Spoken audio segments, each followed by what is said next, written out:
শংকৰদেৱ চিত্ৰকলা বিদ্যালয়ৰ ৰূপালী জয়ন্তী উদযাপন উপস্থিত নগাঁও লোকসভাৰ সাংসদ প্ৰদ্যুৎ বৰদলৈ। নগাঁও জিলাৰ চমুৱাগাঁও তিনিস্থিত শংকৰদেৱ চিত্ৰকলা বিদ্যালয়ে সগৌৰৱে 25টা বছৰ অতিক্ৰম কৰে। সাংস্কৃতিক গীত, মাত, বিহুগীত, দিহানাম, গায়ন, বায়ন, ভাওনা, নাটক, মুখাশিল্প, ওহোৰাই, লাহৰী বাৰে বৰণীয়া কৃষ্টি মঞ্চ উপস্থাপনেৰে এইবেলিও 25টা গৌৰৱোজ্জ্বল ৰূপালী জয়ন্তী 2025-26 উদযাপন কৰিবলৈ দিহাগৰে উদ্যোক্তাসকলে। আজি প্ৰথম দিনা পুৱাই বন্তি প্ৰজ্বলন আৰু ৰূপালী জয়ন্তীৰ শুভাৰম্ভ কৰে সাংসদ প্ৰদ্যুৎ বৰদলৈ। লোককৃষ্টি সংস্কৃতি দাঙি ধৰাৰ যি প্ৰচেষ্টা তাক শলাগ লয় সাংসদগৰাকীয়ে। চিত্ৰকলা যিটো বিদ্যালয়, সেই বিদ্যালয়ৰ এটা প্ৰকল্পৰ কাৰণে মই মোৰ সাংসদৰ নিধিৰ পৰা এটা 5 লাখ টকাৰ অনুদান আগবঢ়াইছোঁ আৰু মই জড়িত হৈ থাকিম ইয়াৰ লগত। কেনেকৈ কি কৰিলে আমাৰ গঠনমূলকভাৱে এই সৰ্বাংগীন বিকাশৰ ক্ষেত্ৰত এই অনুষ্ঠানটো লৈ যোৱা যায় তাৰ কাৰণে নিশ্চয় আগলৈ জড়িত হৈছোঁ। Thank U.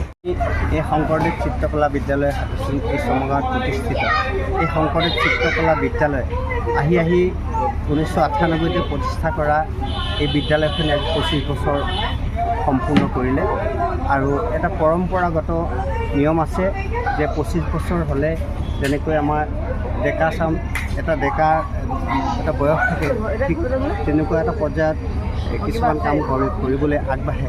ঠিক আমাৰ এই স্কুলখনে যিহেতু 25 বছৰ সম্পূৰ্ণ কৰিলে, ৰূপালী সফল লেখা, গতিকে স্কুলখনৰ এই ৰূপালী জয়ন্তীৰ এই বৰ্ষভাগ আমি পুনঃমালভাৱে বছৰজোৰা কাৰ্যসূচী আমি পাতিবলৈ মনস্থ কৰি লৈছোঁ আৰু এইটো কাৰণেই আমি বছৰজোৰা কাৰ্যসূচী হাতত ল'ব লগা হৈছে, যিহেতু আমাৰ স্কুলখনত কৰণীয় বহুত কাম আছে।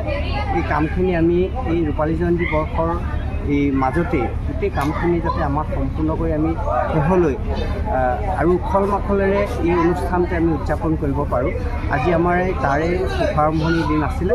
এই শুভাৰম্ভণি আমাৰ সুন্দৰভাৱে আজি আমাৰ মাজত সাংসদ প্ৰদ্যুৎ বৰদলৈ ছাৰ উপস্থিত থাকি আমাক আজি শুভোদ্বোধনত বন্তি প্ৰজ্বলন কৰি তেখেতে আমাৰ বিদ্যালয়লৈ যিটো অৰিহণা আগবঢ়াম বুলি কথা দি প্ৰতিশ্ৰুতি দি গৈছে, তাৰ কাৰণে আমি তেখেতলৈ পুনৰ ধন্যবাদ জ্ঞাপন কৰিছোঁ আপোনালোকৰ জৰিয়তে।